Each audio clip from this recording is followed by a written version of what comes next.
کبھی سوچا ہے کہ ایک ہی تاریخی واقعہ جس کا ہر حرف تاریخ میں محفوظ ہو، وہ دو بالکل الگ الگ کہانیاں کیسے بن سکتا ہے؟ آج ہم کربلا کے واقعے پر بات کریں گے، جہاں ایک ہی حقیقت کو دو مختلف زاویوں سے دیکھا اور سمجھا جاتا ہے۔ یہ سوال واقعی بہت گہرا ہے۔ ایک واقعہ جس کی تفصیلات صدیوں سے موجود ہیں، وہ آخر دو الگ بیانیوں کو جنم کیوں دیتا ہے؟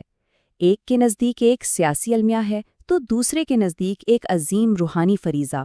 آئیے آج اسی گتھے کو سلجھانے کی کوشش کرتے ہیں۔ تو ہمارا سفر کچھ اس طرح ہوگا۔ سب سے پہلے ہم وہ مشترکہ زمین تلاش کریں گے، یعنی وہ حقائق جن پر سب متفق ہیں۔ اس کے بعد ہم سنی اور شیعہ دونوں بیانوں کی گہرائی میں جائیں گے، ان کے فرق کو سمجھیں گے، اور آخر میں یہ دیکھیں گے کہ ان الگ الگ راستوں کے باوجود کیا کوئی ایسی منزل بھی ہے جہاں دونوں آ کر مل جاتے ہیں۔ دیکھیے، کسی بھی اختلاف کو سمجھنے سے پہلے یہ جاننا بہت ضروری ہے کہ ہم سب متفق کس بات پر ہیں۔ تو آئیے فرق کی بات کرنے سے پہلے ان ٹھوس تاریخی حقائق پر ایک نظر ڈالتے ہیں جو کربلا کی کہانی کی بنیاد ہیں۔ یہ وہ بنیادی نکات ہیں جن پر پوری کہانی کھڑی ہے۔ سن 61 ہجری، کوفہ سے آنے والی دعوت، پھر یزید کی بیعت سے انکار جو اس پورے واقعے کا مرکزی نقطہ تھا، اور آخرکار 10 محرم کا وہ دن جب یہ سانیہ اپنے انجام کو پہنچا۔ یہی وہ مشترکہ زمین ہے جہاں سے دونوں بیانیے اپنے اپنے راستے کا تعین کرتے ہیں۔ اچھا، تو مشترکہ حقائق تو ہم نے دیکھ لیے۔ اب آئیے پہلا چشمہ لگاتے ہیں اور دیکھتے ہیں کہ سنی روایت کربلا کو کس تاریخی اور سیاسی پس منظر میں رکھ کر دیکھتی ہے۔ سنی نقطہ نظر کو سمجھنے کے لیے عام طور پر ان کلاسیکی تاریخی کتابوں کا حوالہ دیا جاتا ہے۔ یہ وہ بنیادی ماخذ ہیں جہاں سے اس دور کی روایات ہم تک پہنچی ہیں۔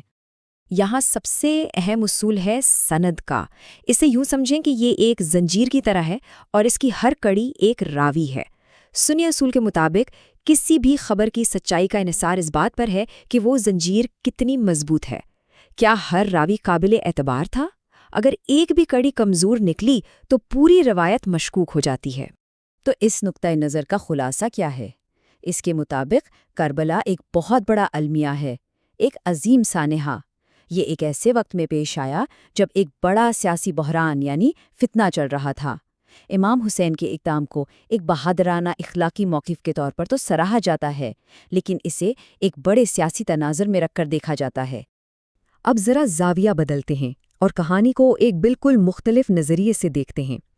شیعہ بیانیہ اس واقعے کو تاریخی اور سیاسی فریم ورک سے نکال کر ایک روحانی اور اصولی بنیاد فراہم کرتا ہے۔ شیعہ نقطہ نظر کی تفہیم ان کتابوں سے ہوتی ہے جو نہ صرف واقعے کی تفصیلات بیان کرتی ہیں بلکہ اس کے گہرے روحانی اور الہیاتی معنوں پر بھی روشنی ڈالتی ہیں۔ اس پورے بیانیے کو سمجھنے کی جو چابی ہے وہ ہے امامت کا تصور۔ اس نظریے کے مطابق امام صرف ایک سیاسی رہنما نہیں ہوتا بلکہ خدا کی طرف سے مقرر کردہ ایک روحانی پیشوا ہوتا ہے جس کا اولین فرض دین کی حفاظت ہے۔ تو اس زاویے سے دیکھیں تو امام حسین کا قدم کوئی سیاسی فیصلہ نہیں بلکہ اپنے الہی فریضے کی ادائیگی تھی۔ تو اس نظریے کے مطابق کربلا ایک جنگ نہیں بلکہ حق اور باطل کے درمیان ایک واضح لکیر کھینچنے کا نام ہے۔ یہ دین کے اصولوں کو بچانے کے لیے ایک سوچا سمجھا قدم تھا، کیونکہ یزید کی حکومت کو اسلام کی روح کے بالکل خلاف اور مکمل طور پر ناجائز سمجھا جاتا تھا۔ اچھا، تو اب ہم نے دونوں بیانوں کو الگ الگ دیکھ لیا۔ اب وقت ہے ان کو آمنے سامنے رکھنے کا اور یہ جاننے کا کہ آخر وہ کون سے بنیادی نکات ہیں جہاں ان کے راستے ایک دوسرے سے الگ ہو جاتے ہیں۔ یہاں فرق بالکل صاف نظر آتا ہے۔ ایک طرف جہاں امام حسین کے موقف کو سیاسی بحران میں ایک عظیم اخلاقی قدم سمجھا جا رہا ہے، وہیں دوسری طرف اسے امام کا بنیادی دینی فریضہ کہا جا رہا ہے۔ اسی طرح یزید کے کردار پر حکم لگانے میں بھی واضح فرق ہے۔ اور سب سے اہم، روایت کو پرکھنے کا پیمانہ یعنی سچ اور جھوٹ کو جانچنے کا طریقہ دونوں مکاتب فکر میں بالکل مختلف ہے۔ تو سوال یہ پیدا ہوتا ہے کہ آخر یہ اختلاف آیا کہاں سے؟ اس کی جڑیں 3 بڑی وجوہات میں ہیں۔ پہلی وجہ اس دور کا شدید سیاسی ماحول جس نے تاریخ لکھنے کے عمل پر گہرا اثر ڈالا۔ دوسری وجہ سچائی تک پہنچنے کے مختلف اصول، ایک طرف سند کی سخت جانچ تو دوسری طرف اہل بیت سے منسوب روایات پر زیادہ بھروسہ، اور تیسری وجہ وقت کے ساتھ ساتھ کہانیوں میں نئی تفصیلات کا شامل ہوتے جانا۔ اتنے سارے اختلافات کے بعد شاید یہ بات تھوڑی حیران کن لگے، لیکن ایک مقام ایسا بھی ہے جہاں یہ دونوں راستے ایک ہی منزل پر آ کر مل جاتے ہیں اور ایک مشترکہ پیغام دیتے ہیں۔ تشریح میں چاہے جتنا بھی فرق ہو، دونوں مکاتب فکر اس واقعے سے جو اخلاقی سبق لیتے ہیں وہ حیرت انگیز طور پر ایک جیسے ہیں۔ انصاف کے لیے کھڑا ہونا، صبر اور استقامت کا مظاہرہ کرنا، ظلم کے خلاف سچ کا علم بلند کرنا اور جرت، یہ وہ لازوال قدرے ہیں جن پر کوئی اختلاف نہیں۔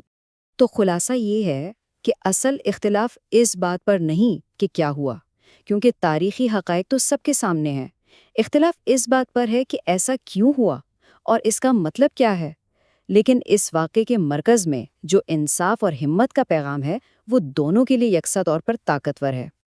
اور یہ بات ہمیں ایک بہت گہرے سوال پر سوچنے کے لیے چھوڑ جاتی ہے۔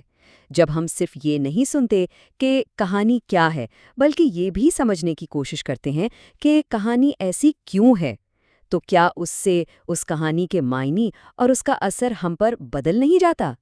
اس پر سوچیے گا ضرور۔